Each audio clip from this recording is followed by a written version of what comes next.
Muy buen día, amigos. Estamos nuevamente en un episodio más del Hubiera sí existe. El día de hoy tenemos como invitado al licenciado Carlos González Valdepeña. Me voy a permitir presentarlo para posteriormente dialogar entre nosotros y comunicarles el tema en el que vamos a centrar esta reflexión sobre el Hubiera sí existe. El licenciado Carlos González Valdepeña es licenciado en Historia por la Universidad de San Luis Potosí. Ha dado clases de historia en diversas instituciones educativas y además, utilizando sus conocimientos, también conduce excursiones y grupos turísticos en San Luis Potosí y en el centro histórico de varias ciudades de México y obviamente de San Luis Potosí, donde él reside. Actualmente, de una manera sumamente interesante, está escribiendo un libro acerca del presidente Benito Juárez y obviamente toda la etapa de su gobierno itinerante durante el imperio de Maximiliano. Además de que al haber realizado su tesis en el Archivo Histórico del Estado de San Luis Potosí, pues tiene acceso a una cantidad de fuentes de información de primera mano, de alta confiabilidad para el trabajo que realiza. Y bueno, Carlos, te doy la bienvenida, te agradezco mucho tu disponibilidad y como habíamos comentado, creo que ahora sí nos vamos a ir muchas décadas hacia atrás, porque a ti te gustaría compartir algo relacionado con el paso de Maximiliano, ¿verdad? En México y lo que pudiera haber sucedido, lo que hubiera sucedido si en la historia los eventos hubieran sido diferentes, ¿no? Bienvenido, Carlos. Muchas gracias, Roberto. Bueno, pues efectivamente, mira, para esta entrevista yo había pensado primero en poner en contexto lo que fue la llegada, la invitación que le hicieron a Maximiliano para que viniera a gobernar México. Sí, Entonces voy a empezar por ahí porque es un punto que me parece muy importante. claro. Las generaciones de nosotros nos enseñaron cuando estudiamos historia en la primaria la conquista tan brutal que se dio por parte del Imperio Español o de lo que en aquel tiempo era el germen del Imperio Español a México y a toda la América hispánica. Bueno, el caso es que cuando se habló de Maximiliano se pensaba en algo muy similar, o sea, alguien que venía a esclavizar, a conquistar, a saquear, a todo lo que hicieron los españoles cuando se dio la conquista española. Vinieron por oro, vinieron por esclavos, vinieron para llevarle ganancias a su imperio, a su metrópoli. Bueno, muchas personas siempre creímos que Maximiliano a eso venía, a quedarse con un país que no era el suyo, pero para enriquecer a la gente de él que se había quedado en Europa. Ok, Esto no es así. Vamos a explicar cómo fue que sucedió. Primero, adelante. aquí en México había dos tendencias. Una tendencia era la de los conservadores, que eran la gente que tenía el dinero, que eran los religiosos, que era la gente de la religión católica, y luego esos eran los conservadores, Ok, y luego los de Benito Juárez, que eran la gente que buscaba tener un México más libre, más progresista, más conveniente para todos los mexicanos. ujú, Los conservadores se desesperaron y vieron que no podían gobernarse los mexicanos. Dijeron, es que no se puede, es un peleadero, cada ratito hay un cuartelazo, vienen y nos sacan dinero para seguir con sus guerritas en las que no gana nadie, y la verdad es que no se puede vivir así. Entonces, ¿qué vamos a hacer los conservadores? Vamos a traer a un gobernante extranjero que sepa hacer las cosas y que nos permita vivir en paz, interesante. trabajar, producir en paz, ser un país normal. Eso es lo que querían. Porque también lo que se nos enseñó en la escuela es que los conservadores querían regalarle el país a un imperio extranjero. Y no es así. Los conservadores querían tener un imperio, querían tener un país independiente, como lo somos ahora, nada más que según las reglas que ellos creían convenientes. Claro. De eso se trataba, de que ellos querían tener un país independiente y próspero. Y nunca pensaron, le vamos a regalar este país a otro gobierno para que ese gobierno se haga cargo. No, lo que pensaron fue en traer a un príncipe extranjero y católico, esto es muy importante. Ujú. ¿Para qué? Para que nos gobernara bien, para que el país estuviera en paz, para que funcionara. Eso es lo que buscaban. Bueno, fueron a rogarle a Maximiliano de Habsburgo para ver si se quería hacer cargo del gobierno de México. A Maximiliano ya lo habían ido a tentar los griegos para pedirle que se hiciera cargo de Grecia. Y Maximiliano dijo que no. Dijo, no, Grecia es muy poca cosa para mí. Yo quiero algo más grande. Yo quiero algo mejor, más poblado, con más gente, con más territorio, algo más complicado, no Grecia nada más. Entonces rechazó la corona de Grecia. Luego fueron los mexicanos a ofrecerle que se viniera a gobernar a México, a crear un imperio en México y que gobernara México. Y dijo, bueno, yo voy, pero con una condición, hagan una votación entre la gente. Pregúntenle a la gente de México si quiere que yo vaya a gobernar, porque si esa gente no quiere, no voy y me quedo acá en Europa donde yo vivo, en Oye, el castillo de Miramar. te voy a hacer una pregunta. ¿Y qué tenía Maximiliano? O sea, ¿por qué era tan famoso o tan apetecible, verdad, para que anduviera gobernando por aquí y por allá? ¿De dónde salió esa capacidad o esa imagen de posibilidad de que fuera un buen gobernante? Tenía dos cosas a su favor y en su contra.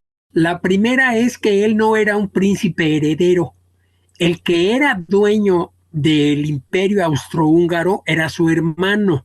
Y su hermano, a quien le podía ceder el trono, era a su hijo, no a su hermano Maximiliano. Ah, ok. Entonces Maximiliano no tenía forma de gobernar nada de lo que era de su familia, del imperio austrohúngaro.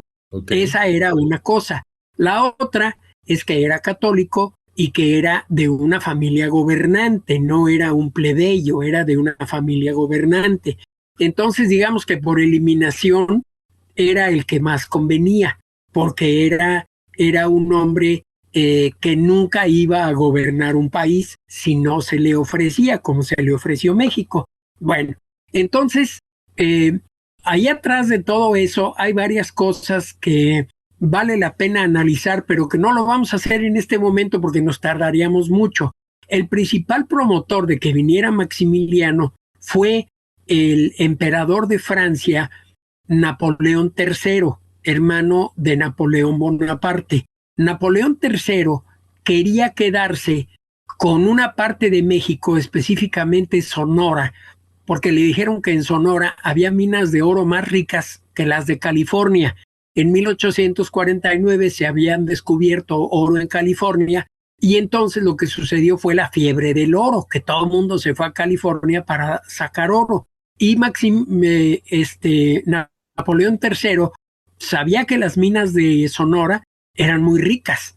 Entonces él fue el que empezó primero a meter la cizaña para ver si lograba poner un príncipe afín a él y a su gobierno para que luego les permitiera a los franceses meterse a Sonora y quedarse con las minas. Bien, entonces Maximiliano, quiero decir, Napoleón III fue el primero que buscó que viniera un príncipe europeo. Los conservadores, que me gusta hacer énfasis en lo siguiente, los conservadores no le querían regalar el imperio a nadie, no le querían regalar el país a nadie, querían traer un príncipe que gobernara bien para que México progresara, eso es lo que querían.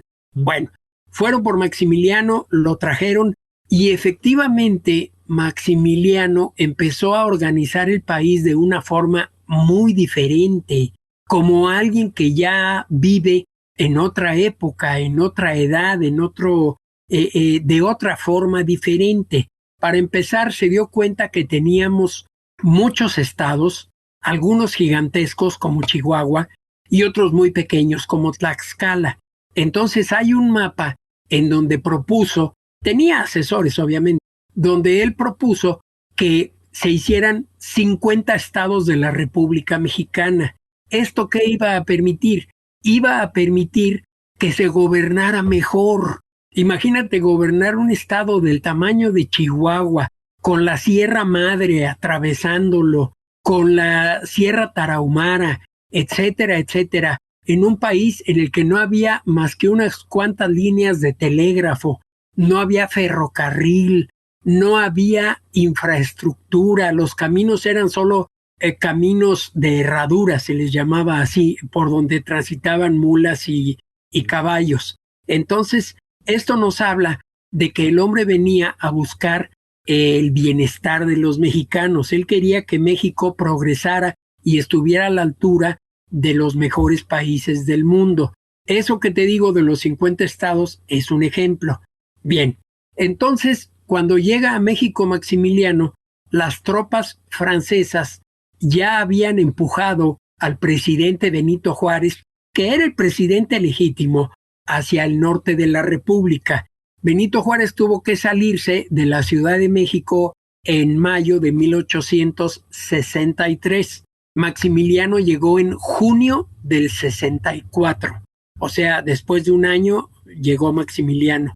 Pero lo que estaban haciendo las tropas francesas, que habían llegado en 1862, o sea, 2 años antes de Maximiliano, hay que recordar que la batalla de Puebla fue en 1862. Bien, el presidente Benito Juárez tuvo que alejarse de la Ciudad de México, se vino a San Luis Potosí, de aquí se fue a Matehuala, de Matehuala a Saltillo, de Saltillo a Monterrey, de Monterrey a Durango, de Durango a Chihuahua, de Chihuahua a Ciudad Juárez, que en aquel entonces se llamaba Paso del Norte. Esta pregunta me la hizo una alumna, me dijo, oiga, ¿cómo que se fue a Ciudad Juárez?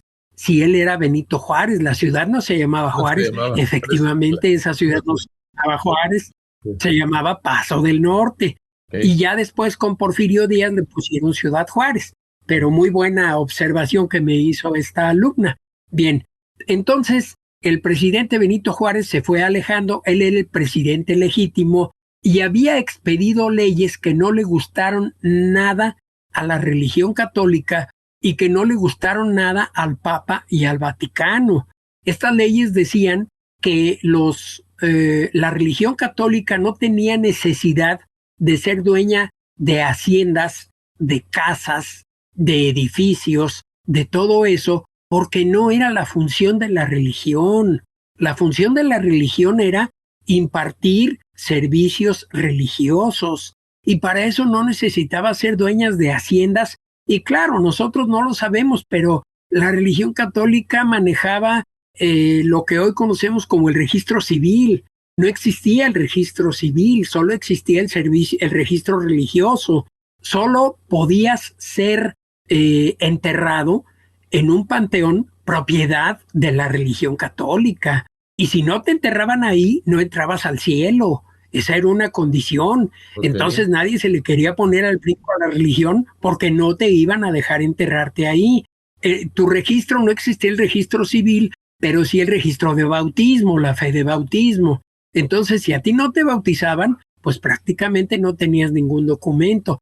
Todo eso, la Secretaría de Salud, pues prácticamente era también la Iglesia Católica y varias iglesias, hasta bancos, porque ellos prestaban dinero a los hacendados, a diferentes personas, en los que prestaban eran la religión católica.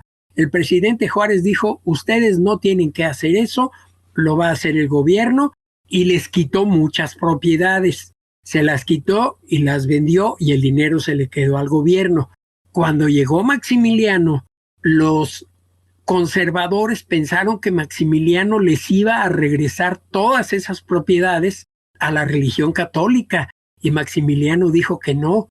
Resulta que Maximiliano era un hombre de ideas más progresistas que Juárez. Ah, caray. Él era mucho más progresista. era un hombre europeo que estaba educado a la europea y que pensaba de una forma diferente. Entonces esto decepcionó mucho a los conservadores y a la iglesia también. Dijeron, oye, espérate, te trajimos para que nos regresaras todas las ventajas que teníamos y lo primero que haces es ratificar que sí nos las quitaron legalmente, pues eso no nos gustó. Bueno, entonces esto nos indica cómo era Maximiliano. Maximiliano era una persona, y su esposa también, porque las esposas de los gobernantes en aquel entonces no se metían para nada, su trabajo era dentro de la casa y punto. Y la esposa de Maximiliano no, era una mujer muy activa que participó mucho en el gobierno. Hay quien dice que Claudia Sheinbaum no es la primera mujer que ha gobernado México, que la primera fue Carlota, porque Maximiliano se daba sus escapadas. Maximiliano era naturalista, muy amigo de cazar insectos, de cazar mariposas y de tener sus colecciones de todo eso. Y para él eso era una forma en la que él se desentendía del gobierno, y la que se quedaba al frente era su esposa, que era una mujer muy activa y muy capaz de gobernar. Entonces, ¿qué pasó? Que se demostró que el imperio mexicano iba a ser un imperio muy productivo y muy benéfico para el país. ¿Y quién brincó? Los gringos. Dijeron, a ver, espera, ¿cómo que tú vienes a hacer de México una potencia? En América nada más hay una potencia y son los Estados Unidos de América, punto. No aceptamos que haya otra potencia, y mucho menos con la intervención de un ejército extranjero que es el ejército francés. Los Estados Unidos, cuando llegó Maximiliano, estaban en su guerra de secesión.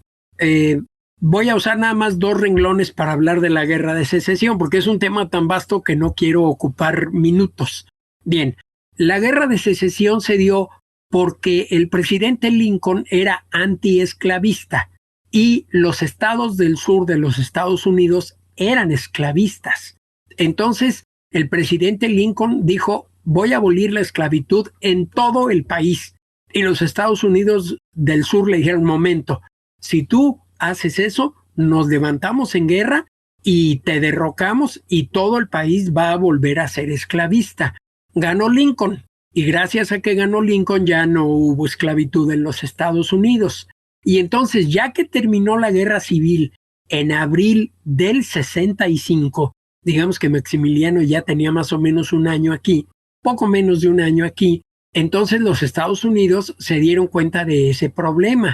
A ver, Maximiliano ya está gobernando en México, con muchos problemas, pero está gobernando. Sin embargo, su proyecto es muy peligroso para nosotros, porque ese país que tiene Maximiliano se va a convertir en potencia.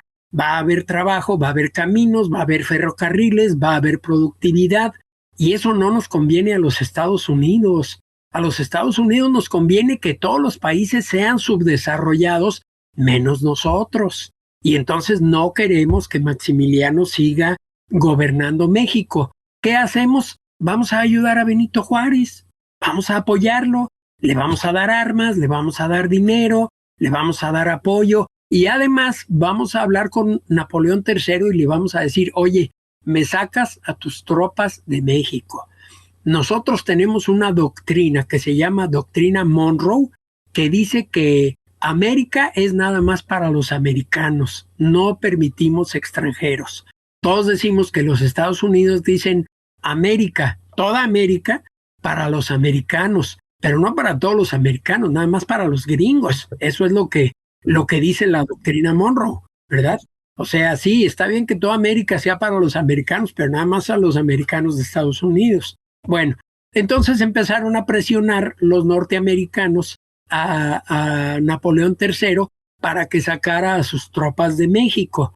A Napoleón III le convenía sacarlas porque le estaba resultando carísimo el negocio.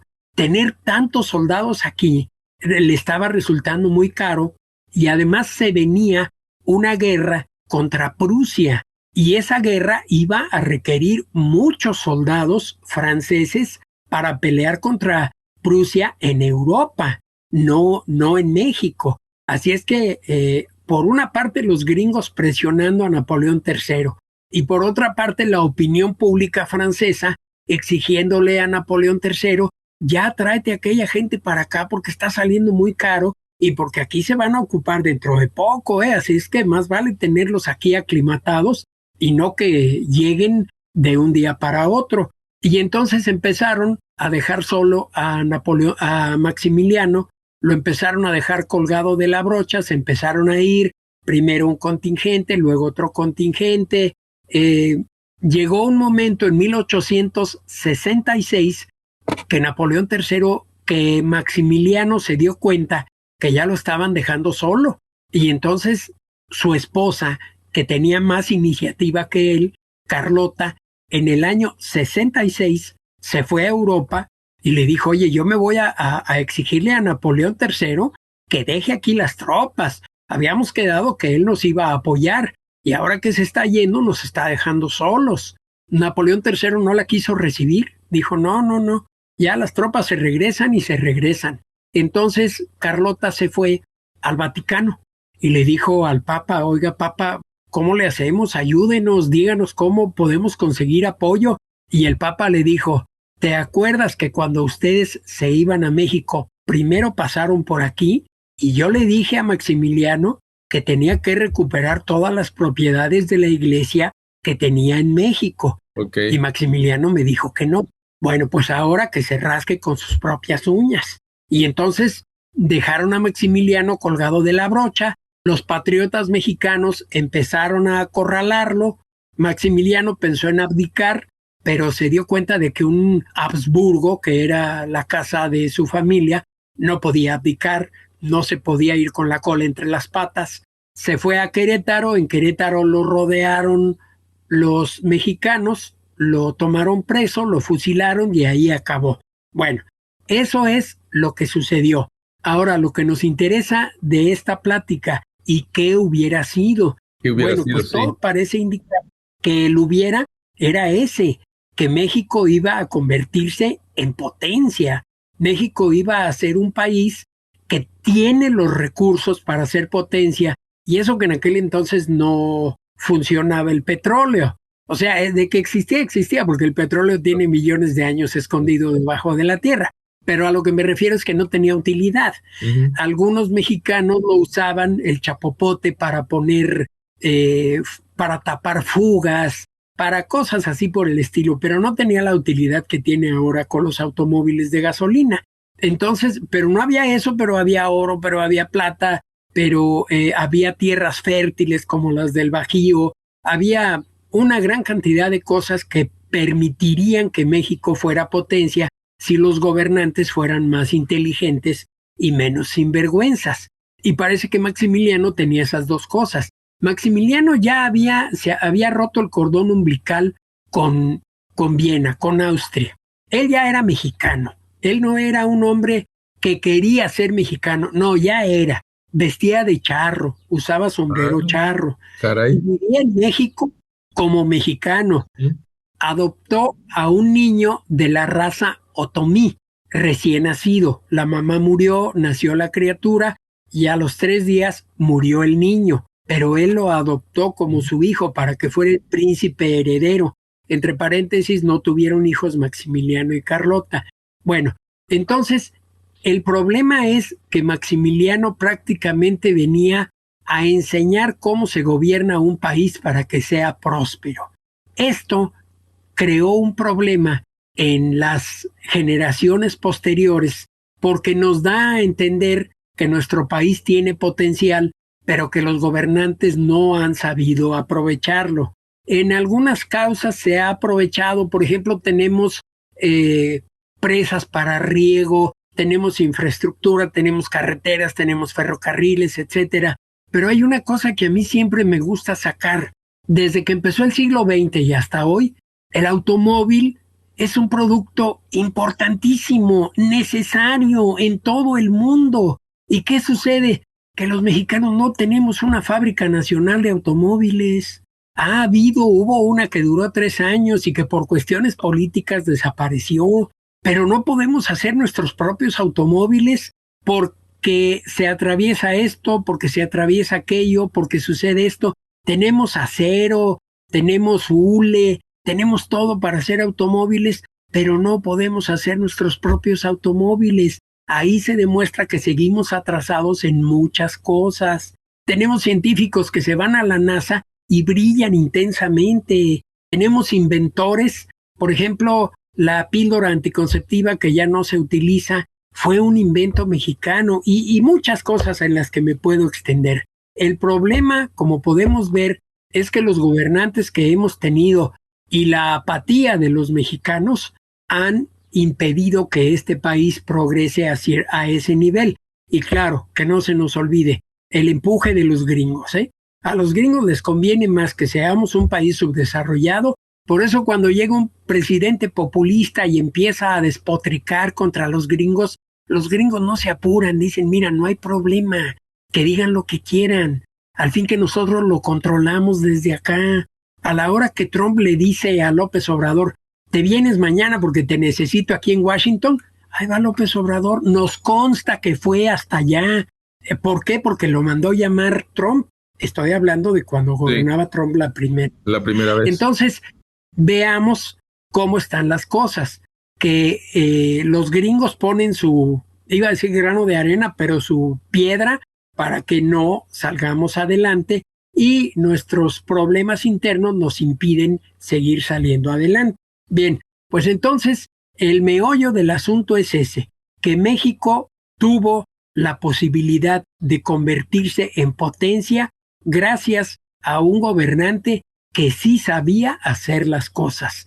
Y como eso no sucedió por todos los factores que se han mencionado, ahora de lo que se trata es de que eso no vuelva a suceder nunca para no pisarles los callos a los gringos. Y ese es algo que les interesa mucho a ellos, pero también a los gobernantes mexicanos. Entonces, ¿qué hacen? Echarle tierra a Maximiliano. Quieren hacernos creer que Maximiliano era un conquistador que venía a saquear el país, a esclavizar al país, a sobajar al país. Y no es así. Él venía a gobernar. Entonces, ¿qué hacen los gringos? Sí. Sí, perdón, tengo una pregunta. Nos quedan pocos minutos. Al principio mencionaste que Maximiliano le agradaba la idea de venir a gobernar a México, a dirigir a México, pero que puso como condición que los mexicanos estuvieran de acuerdo.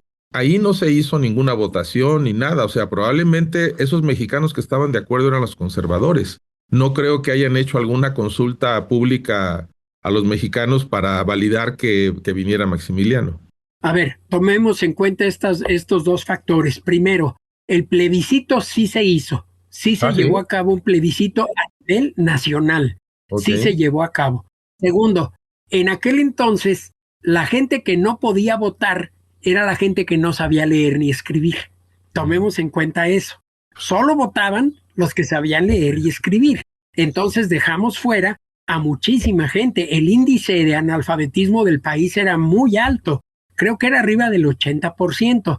Entonces, como dices tú, ¿quién votaba? Pues los que tenían dinero, los que tenían educación. Ellos podían votar.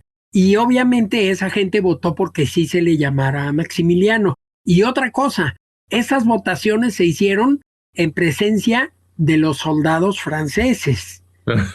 No era... ya los soldados franceses ya estaban aquí, ya estaban peleando contra los mexicanos y obviamente el que iba a votar en frente de un soldado francés. Las votaciones en aquel entonces eran muy originales. Se votaba en una libreta, en un diario, vamos a decir, en un cuaderno grande que se ponía en el municipio y que tú llegabas ahí y ponías tu nombre, si estabas de acuerdo, en una hoja, y si no estabas de acuerdo, ponías el nombre en la otra. Entonces, esa votación estuvo muy amañada. No fue una votación muy libre, por lo que te digo. Sí. Si no sabías leer y escribir, no votabas. Si votabas, votabas en frente de los soldados franceses. Entonces, muy difícilmente iba a resultar la respuesta que no. Pero ojo, el simple hecho de que Maximiliano lo pidiera, está hablando de una persona que tiene otra mentalidad. Dijo, a ver, hagan una votación y me dicen cuál fue el resultado.